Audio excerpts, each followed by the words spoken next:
So in this video, I'll show you how to add shadow outline on CapCut. So you can add the shadow outline to a picture, video, or text, or anything in the CapCut. So for this video, I'll use this video. So select your character you want to add the shadow outline to it. So I'll use this video as an example. So select the video or the picture. Go to this remove background, video, remove background, and remove the background.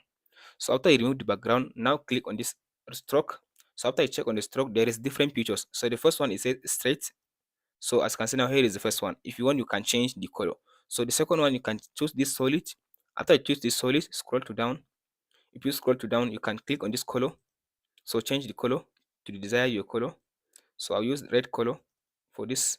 So after you choose the color like this, so you can go ahead now and decrease the size like this. And then you can just take down the opacity.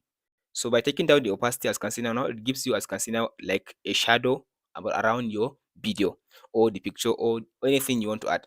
So the next thing, there is this one, as you can see now. If you select this one, so this gives you the shadow beside this video, as you can see now, at a at a position like this, that like right or left. If you scroll down, you can change the position to be in right or in the left like this. So you can change the color as well, and you can even like change the vertically or horizontally to be down or up.